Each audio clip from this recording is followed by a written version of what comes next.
Corona के खिलाफ जंग लड़ने के लिए दुनिया भर में ज्यादा से ज्यादा टीकाकरण किया जा रहा है। हालांकि इस बीच ऐसी भी खबरें आई हैं कि कई जगह फर्जी टीके लगाए जा रहे हैं।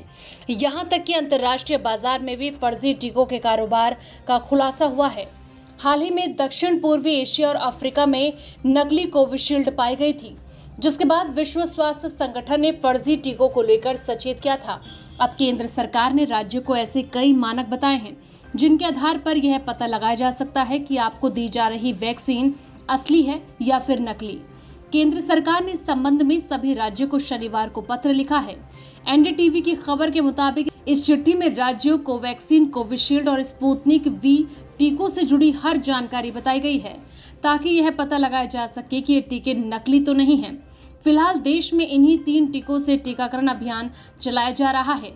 केंद्र ने राज्य को एक असली वैक्सीन की पहचान के लिए सभी जरूरी जानकारी दी है, जिसे देखकर पहचान की जा सकती है कि वैक्सीन असली है या नकली। इसमें अंतर पहचानने के लिए कोविशील्ड, कोवैक्सीन और स्पुतनिक वी तीनों वैक्सीन पर लेबल, उसके कलर, ब्रांड का नाम क्या होता है, इन सब की जानकारी साझा की गई है। SII का प्रोडक्ट लेबल का रंग गहरे हरे रंग में होगा। ब्रांड का नाम ट्रेडमार्क के साथ, कोविशील्ड जेनेरिक नाम का टेक्स्ट फॉन्ट बोल्ड अक्षरों में नहीं होगा। इसके ऊपर CGS not for sale over print होगा।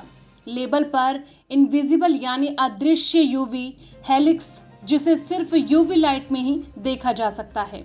लेबल क्लेम डॉट्स के बीच छोटे अक्षरों में छिपा टेक्स्ट, जिसमें कोवैक्सीन लिखा है। कोवैक्सीन में X का 2 रंगों में होना, इसे ग्रीन फॉल इफेक्ट कहा जाता है। चूंकि स्पुतनिक वी वैक्सीन रूस की 2 अलग प्लांटों से आयात की गई है, इसलिए इन दोनों के लेबल भी कुछ अलग अलग हैं। हालांकि सभी जानकारी और डिजाइन एक सा ही है, बस मैन्युफैक्चरर का नाम अलग है। अभी तक जितनी भी वैक्सीन आयात की गई हैं, उनमें सिर्फ 5 एम्पूल के पैकेट पर ही इंग्लिश में लेबल लिखा है। इसके अलावा बाकी पैकेट में यह रूसी में लिखा गया है। आखिर दूसरी खबर भी कोरोना से संबंधित इस प्रकार है। भारत देश भर में 75 लाख लोगों को आयुष प्रोफिलेक्टिक मेडिसिन, डाइट और जीवन शैली पर लिखित दिशा निर्देश डिस्ट्रीब्यूट करने के लिए सरकार ने एक अभियान शुरू किया है। महामारी के इस कठिन समय में सरकार के इस अभियान से इम्यूनिटी बढ़ाने वाली जीवन शैली को अच्छा बनाने में मदद मिलेगी।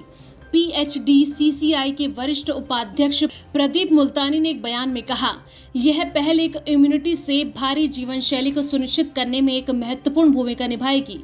कोरोना संकट के इस समय में जनसंख्या के इम्यूनो कॉम्प्रोमाइज ब्रैकेट, बुजुर्ग और फ्रंटलाइन वर्कर पर खास ध्यान देना जरूरी है। इस अभियान की शुरुआत केंद्रीय आयुष मंत्री सर्बानंद सोनोवाल और आयुष मुंजपारा राज्य मंत्री ने 2 सितंबर को की थी। मेडिसिन का 75 लाख लोगों के बीच होगा डिस्ट्रीब्यूशन। इस अभियान के तहत अगले 1 साल में इम्यूनिटी बढ़ाने वाली मेडिसिन का और कोरोना महामारी को काबू करने के उपायों को ध्यान में रखकर तैयार किए गए लिखित दिशा निर्देशों का डिस्ट्रीब्यूशन देश भर में 75 लाख लोगों के बीच किया जाएगा। आयुष मंत्रालय का यह अभियान 60 साल या उससे ज्यादा उम्र के लोगों और फ्रंटलाइन वर्कर्स पर फोकस करेगा। कोरोना महामारी की रोकथाम करने वाली आयुष मेडिसिन की किट में संशामणि वटी, जिसे गुड्डुची या गिलोय घन वटी भी कहा जाता है, और अश्वगंधा घन वटी है। रोग निरोधक आयुर्वेदिक दवाओं की इस किट को और दिशा निर्देशों को central council for research in Ayurvedic medicine ने तैयार किया है।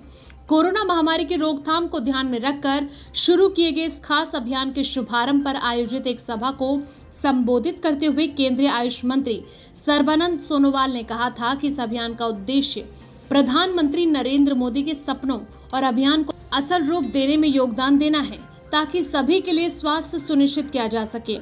उन्होंने कहा था कि प्रधानमंत्री मोदी ने कोरोना महामारी से लड़ने के लिए 7 कामों को सूचीबद्ध किया है और उनमें से पहला काम बुजुर्गों की देखभाल करना है।